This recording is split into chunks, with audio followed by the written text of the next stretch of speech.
one-pager that will sum up this call so that you have written guidelines. On this call, we have pretty large group of internal representation. We have Matan and Nati from the engineering team that is responsible for the traffic events server. Then we have Shani and Alad, two PMs that work on events, especially thinking on how to improve the processes. So keep your ideas and questions for the Q&A session in the end of this call. And last but not least, me. My name is Anat, and I lead the Crisis Response and Traffic Event program at Waze. Additional few notes before we begin. So this call will last around 45 minutes. Everything that is shared here is confidential. I know that you know that. It's just that I need to mention that. And since we have only 45 minutes for the session, please know that mapping road closures in the WME and any related questions are out of scope. Let's start with who can submit a traffic event. Traffic events are submitted only through the WME, mainly by you, our dear and knowledgeable community. You understand the great value of this feature and you use it a lot, which is incredible. Your contribution is valued and seen, and I personally want to thank you about your contribution. Next on the list that have less contribution that you do, but still it is important, is our Waze partners and the Waze support team. In some countries, we have pretty advanced Waze partners that implement traffic events. Personally, I had a call with a Tel Aviv municipality on last Wednesday, and I supported them to implement a night run event in Tel Aviv. It's also a high priority for them to implement these events on the map. The third source for sourcing traffic events to the WME is the internal Waze closures team, which is a support team that many of you are familiar with. For the support team, we have two use cases. The first one is that they search and source information from the web, and then they implement it on the map by themselves. The second one is event data is sent to them via email, and then they get the data from Waze partners or from you and implement it on the map. Now that we understand where the data is coming from, let's understand what is a traffic event. Traffic events at Waze are events that have impact on traffic, and they represent unique hyperlocal knowledge that drivers are very interested in. These events should represent the real world. Currently, traffic events must have road closures associated with them. In most cases, traffic events are submitted in advance to the start time, and this is highly recommended because of the process I will share with you later in this presentation. We have different categories for traffic events, and we invested a lot of time to map the use cases in the world and to make sure that we cover all possible events. The current categories are sporting events, constructions, holidays and festival, crisis, demonstration, concerts, parades, and other categories. An example of event can be a Beyonce concert or a demonstration or a crisis event like flooding or wildfire. Now that we are aligned that what is a traffic event for Waze, in the next few slides, I will cover the best practice of how to add traffic event in the WME. So step one, you should log into the WME, and in the left panel, click on the Events tab.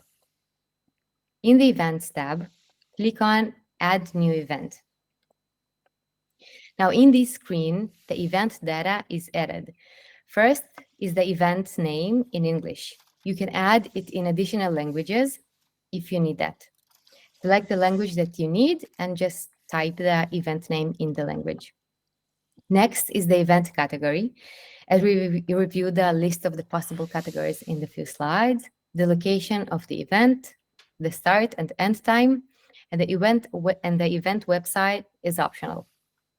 After you add all of these details, you can hit the Save button on the top right.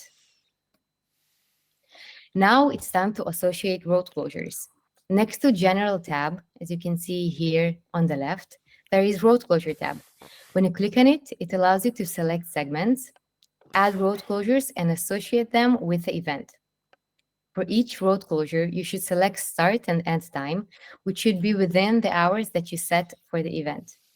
After you associate all road closures of the event, hit the submit button, as you see here on the screen on the right, at the bottom of the screen. And that's it. The event is submitted.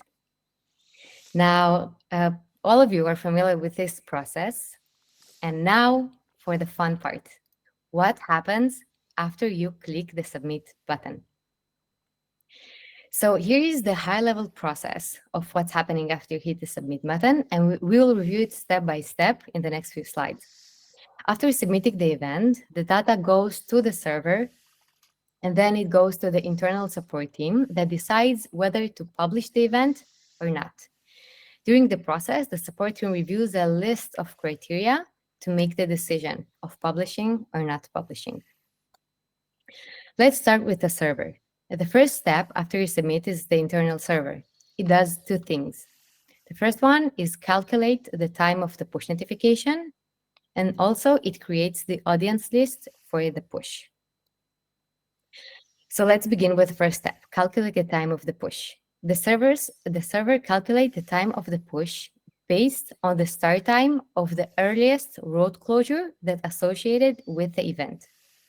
Usually, the notification is scheduled to be sent 4 hours prior to the start time of the earliest road closure. However, there is a small limitation within Waze. We don't send push notifications between 9 p.m. and 9 a.m. so that we set up rules for each use case. Bear with me, it's going to be a bit detailed. If the event starts in the morning, the push will be sent at 4 p.m. on the previous day. If the event starts between 1 p.m. and 11 p.m. on the day, the push will be sent 4 hours before the start time of the event. For example, the push is sent at 10 a.m. for event that starts at 2 p.m. If the event starts after 11 p.m., the push will be sent at 7 p.m. As you can see, we have these rules to cover all use cases and make sure that we communicate this information to drivers prior to the start time of the event. The second step is creating the audience list for the event. The server takes all the drivers that frequently drove on the closed segments in the past 40 days. So it means that only the drivers that frequently drove on the closed segments will receive the push notification. If the submitter of the event doesn't drive in that area, he won't get the notification. I'm saying this because some of you reached out to us and let us know that the push is not, the submitter did not receive the push, and if he doesn't drive in that area, he shouldn't get it.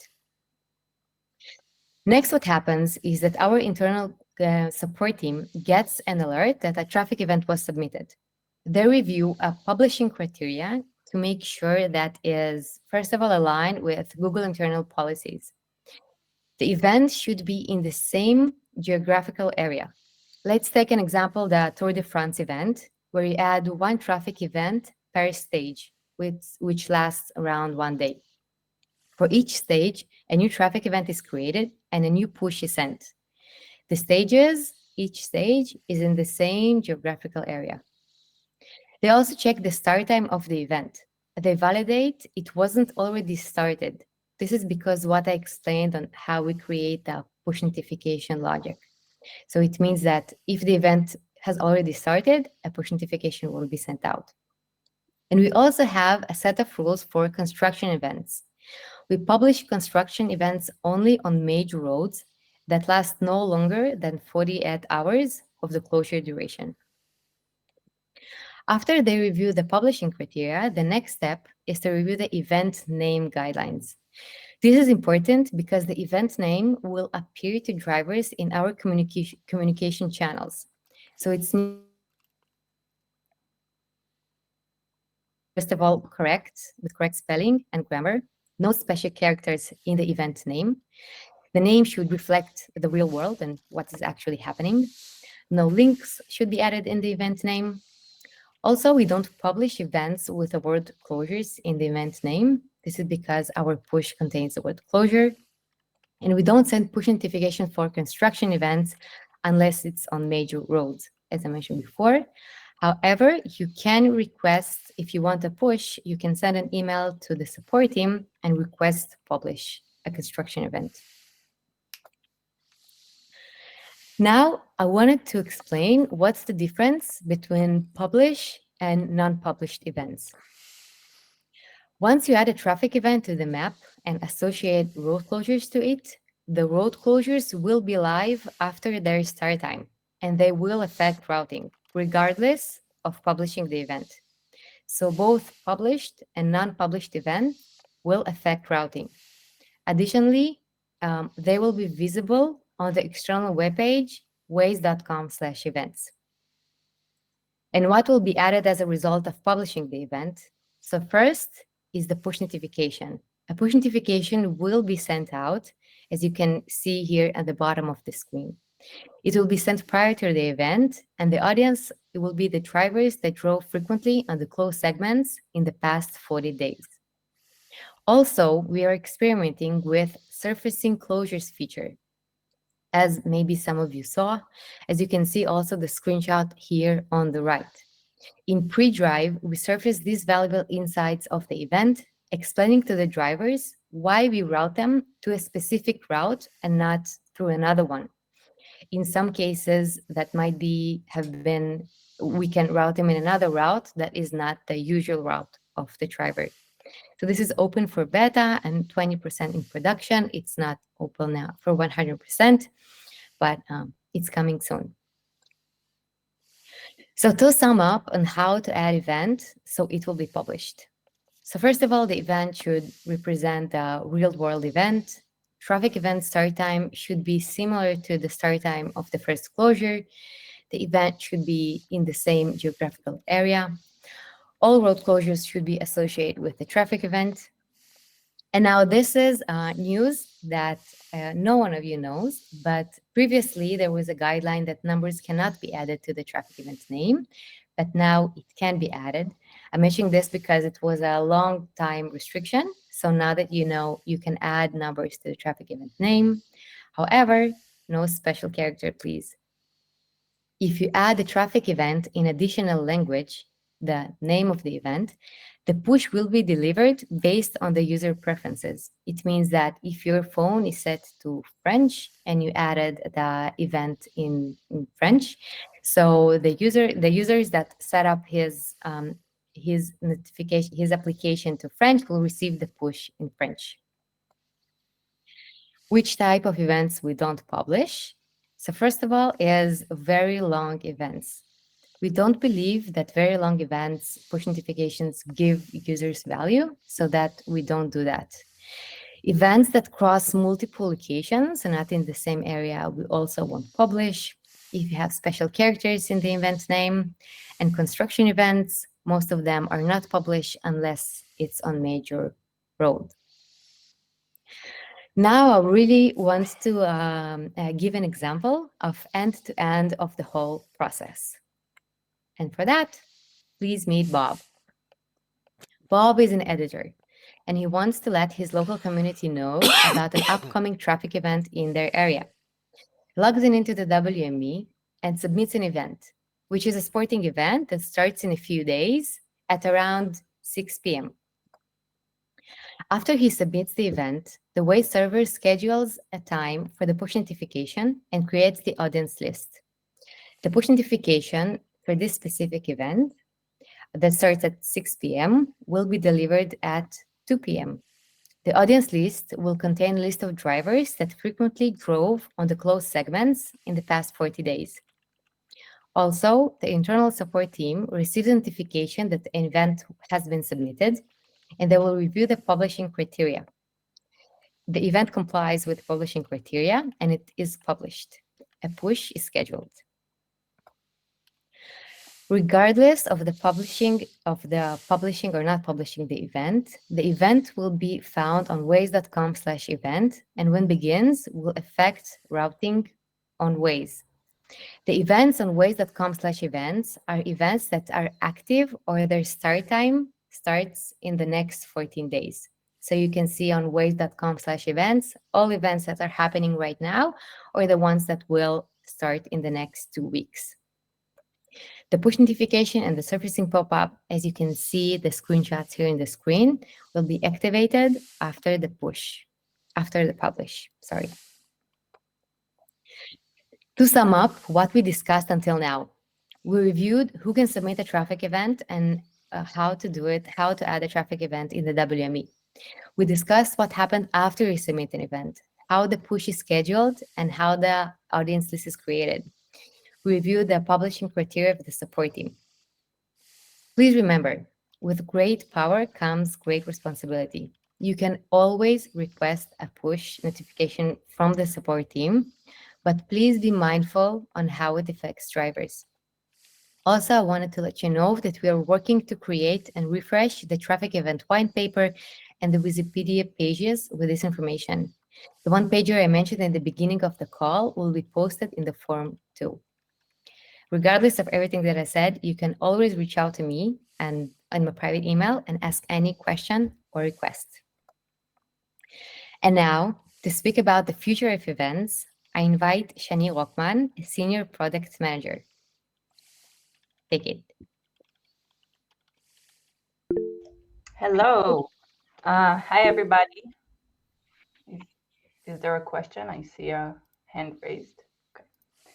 I'm Shani. I'm a product lead for Waze. I lead our growth and our monetization products. Thank you, everyone, for joining today. And I'm very excited to talk to you about the future of traffic events. So traffic events has been identified for 2024 as our growth big bet for Waze.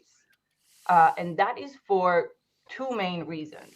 One, we see that our current flow of major traffic events and the MTE pushes are actually leading drivers to drive more with Waze. So we are seeing the value of having those real-time events in our app and how this turns into users feeling that Waze really brings them value and drive more.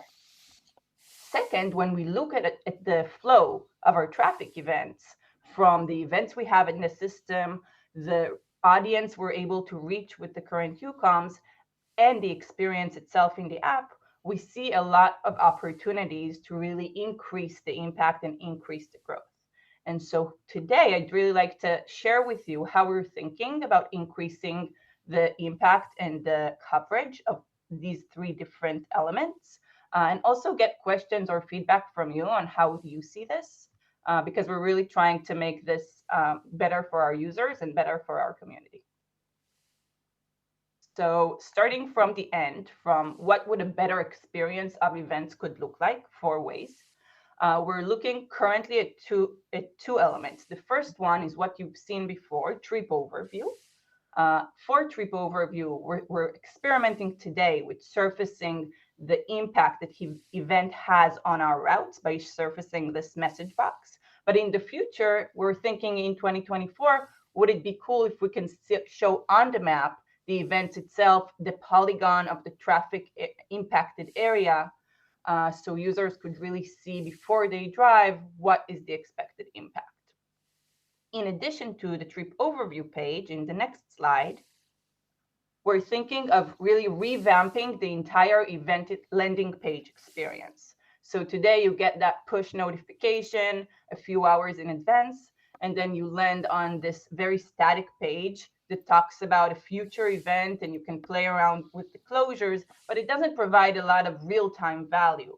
And so we're thinking, what if we make the push notification even come in real time, and we can show an event page that surfaces all of the information that's currently happening on the roads, with the closures, with the polygon that's affected by traffic, with an explanation about what this event is, and with very actionable next steps for users, whether it's to share with people that they might think this could be relevant to plan their drive currently because they see the impact that it might have on their route.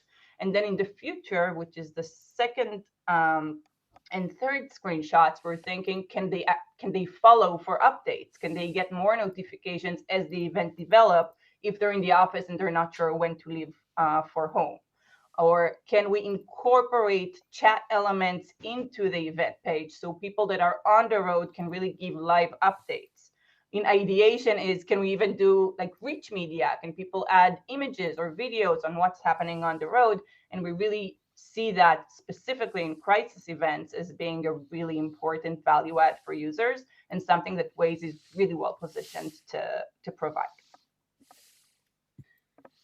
Next up, on the UCOM side of things, so Anat shared that today the audience is quite limited. We're only sharing this with users who have driven in the past 40 days on the specific segments. We're really thinking, how can we increase the reach and share this value with more users? And so the ideas we have today and we're working on is, one, can we also share it with users who have saved locations in this polygon of an event, their home, their work, their gym, whatever they saved and shared with Waze. In addition, their current location. What if they're traveling? So they haven't driven in these segments before, but it's very, very relevant for them to know that something is happening around them right now. The third one I mentioned before, this option to follow for updates, and then they can get more updates as the event develops. And then lastly, we're thinking, do we have other channels other than UCOMs that we can use for communicating that an event is happening? So in the previous slide, you can see this promo chip, which is a new UCOM channel we've developed in the app. Maybe we can leverage that too for someone who has an event around them and they went to the app immediately. Next up. Okay, and then the biggest lever in terms of where we think our growth might come from is really the coverage of events we have in our system.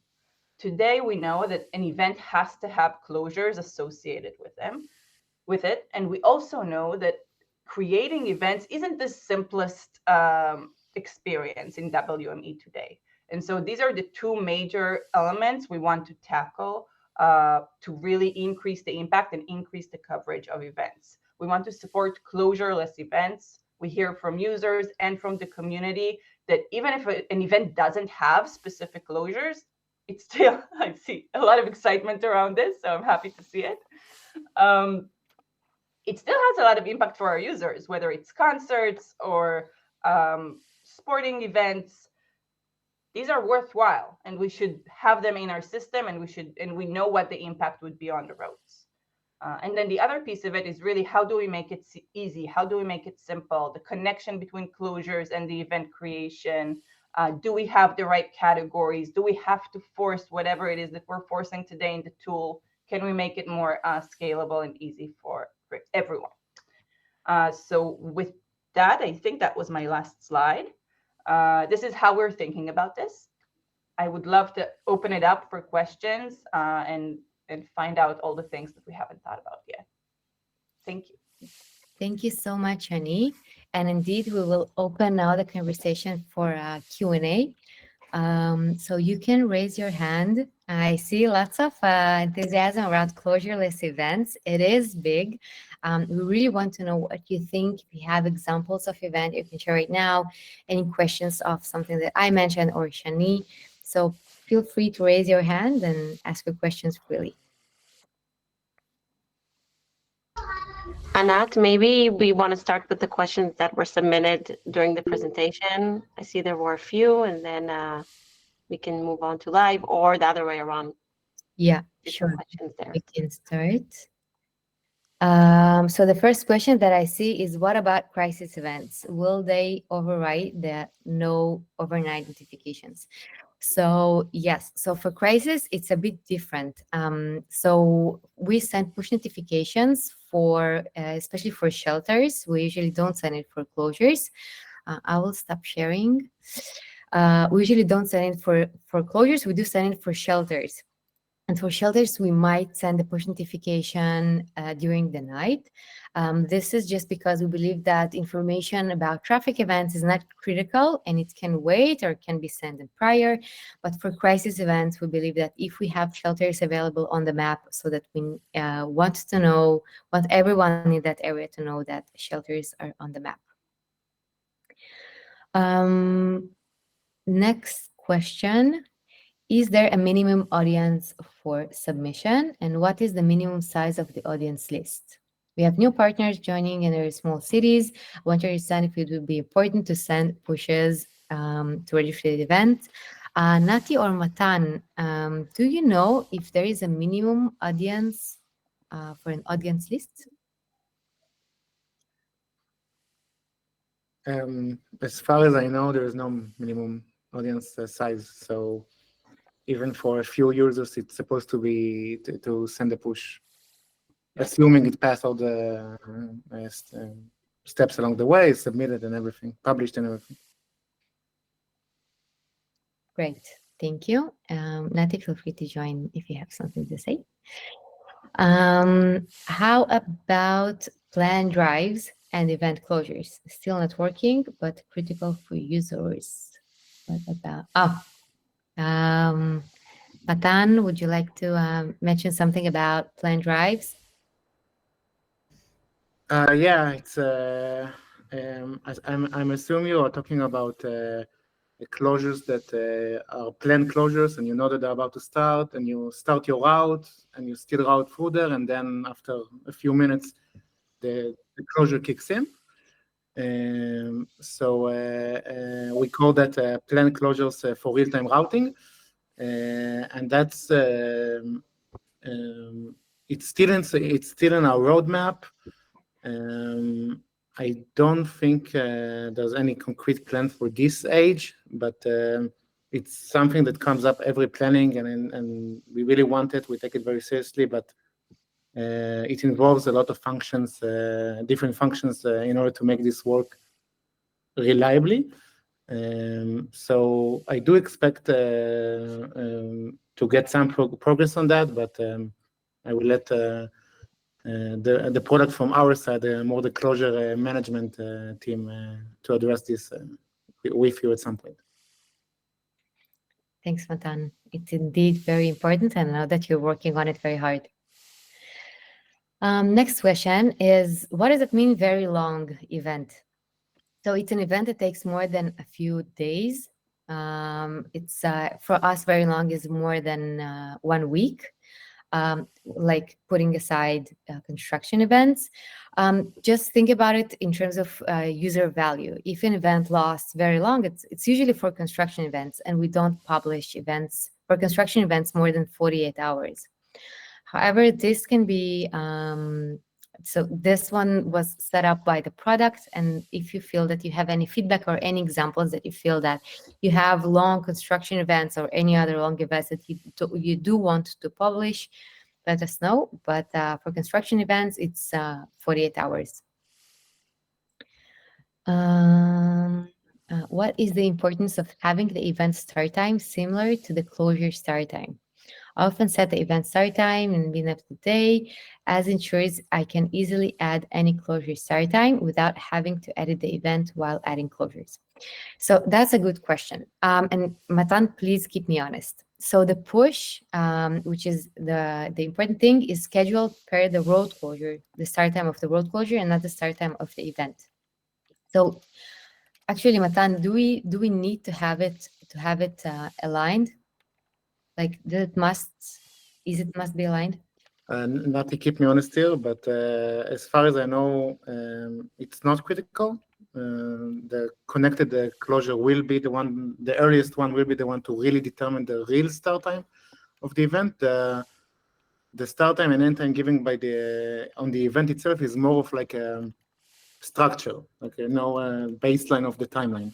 Right. The road closure itself is the time that matters. Right. Good. Thank you.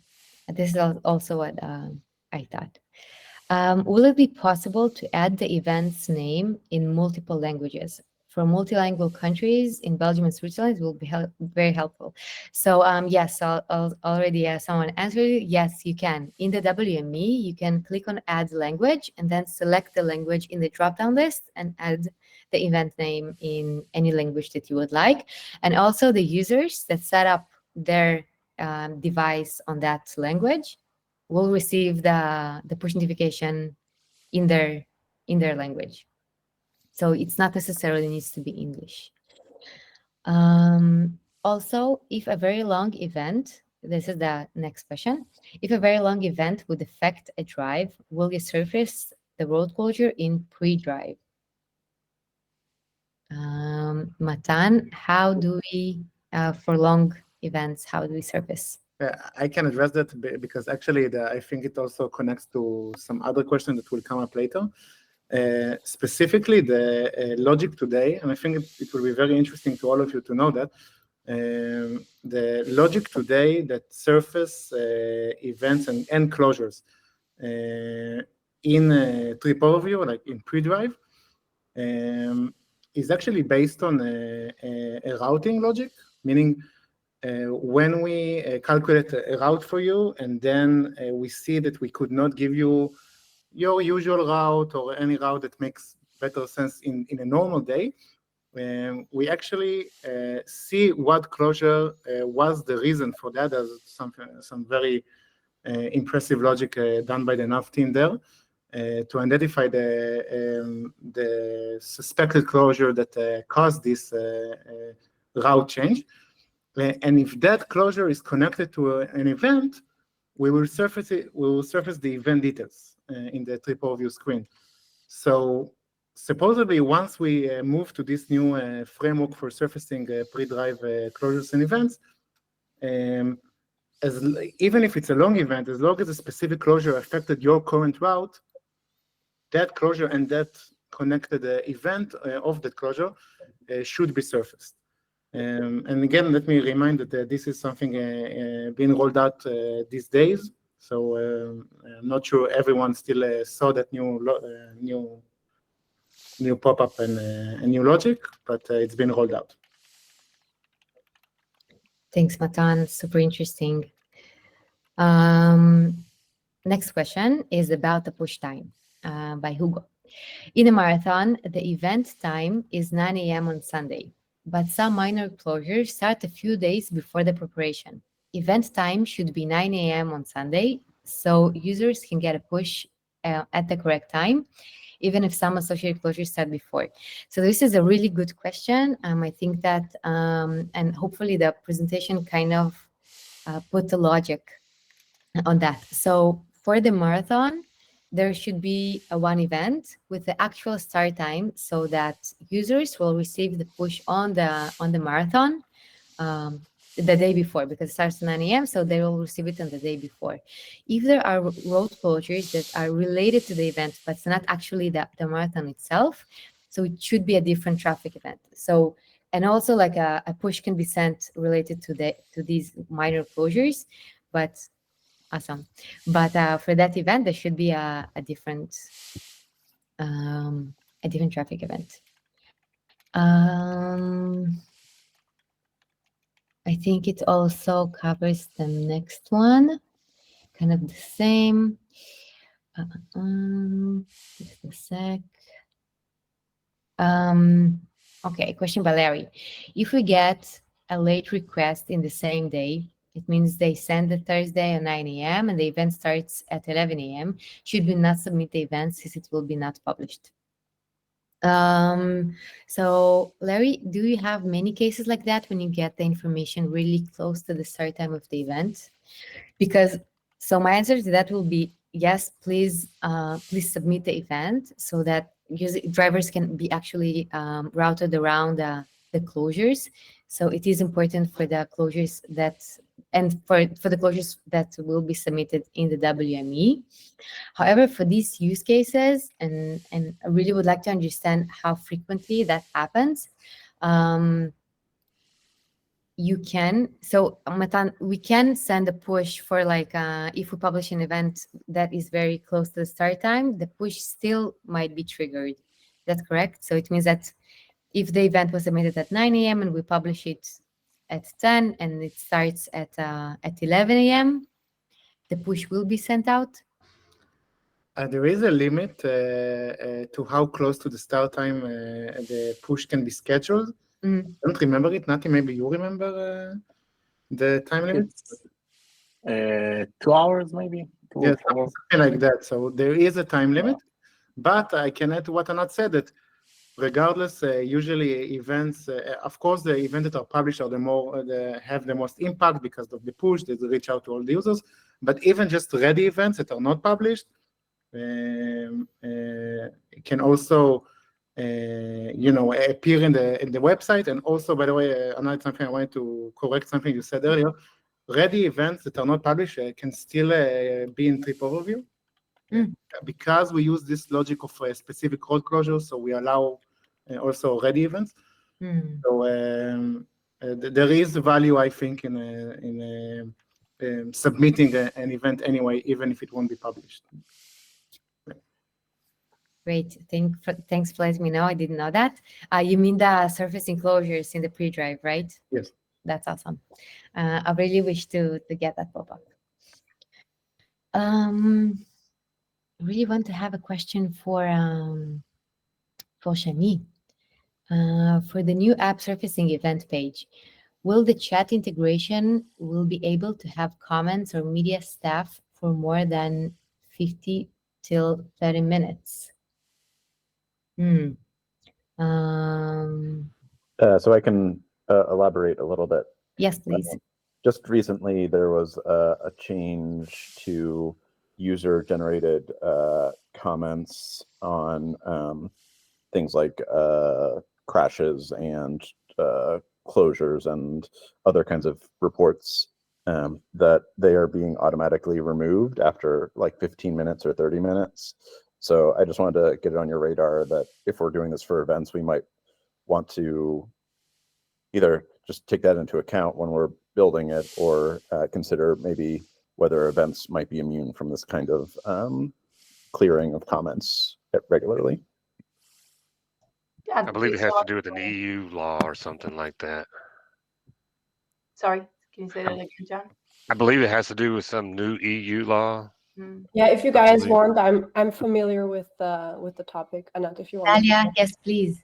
Yeah, so it's based on a new regulation. I'm not sure what's planned for events, but Anat, we can check with Fej. I have an email thread about this ongoing. Awesome. Yeah, we should definitely follow up and figure out what we can do and can't do for the events page.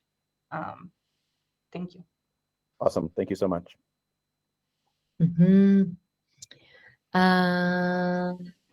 Okay, so John mentioned that agree with area around if a road is closed, so the surrounding roads will be busy. Shani, I think this is something that is related to your work, is that to impact the area that is impacted by the road closures, and to make sure to communicate that to users. Yeah, so something we're really excited to enable is to have editors be able to say what is the impacted area in addition to, or instead of just closures, because usually you have a lot more knowledge about the roads that are going to be impacted and the value it would have to users in terms of who will get the push and be notified. Thanks, Shani. Another question for you, I believe. Will the overall MTE interface reworked in the WME? So will it be changed now with the new? So our plan is to really understand the user flow there and see what are the major frictions and pain points. So it, on the one hand, is easier, and on the other hand, we can increase the coverage. That's the plan. I don't think we will necessarily want to do an overhaul of the entire interface, but whatever is painful today, I think we will try to prioritize. Thanks, Shani. There is another question about recurring closures and events. Can we automatically include closures, something like a copy paste? This is Santiago. Thanks for the question. I will get that question. I will circle back to you. Dalia, maybe you know if it's in the works. It's not something that I'm very familiar, but I know it is a recurring request. That's for sure. Yeah, we had a roundtable in the North America meetup now, and this can I duplicate events and closures for recurring events came up, I think, in every one of the sessions. So we definitely took the note as we're thinking about the process. Awesome. It is a request. What happens with unready events list? It was a good tool to check unsubmitted events by the community. So this is a really good question. And Matan and Nati, please keep me honest on that one. If the event is not submitted, so the road closures basically won't, so a push won't be sent out, right? But the closures will affect routing by themselves. But we won't be able to publish or not publish the event. However, the road closures will affect routing, right? It's unrelated. Yes, but I think another thing that they're asking if we used to have in the Waze.com a way to see unready events, only unready events, if I understand correctly the question.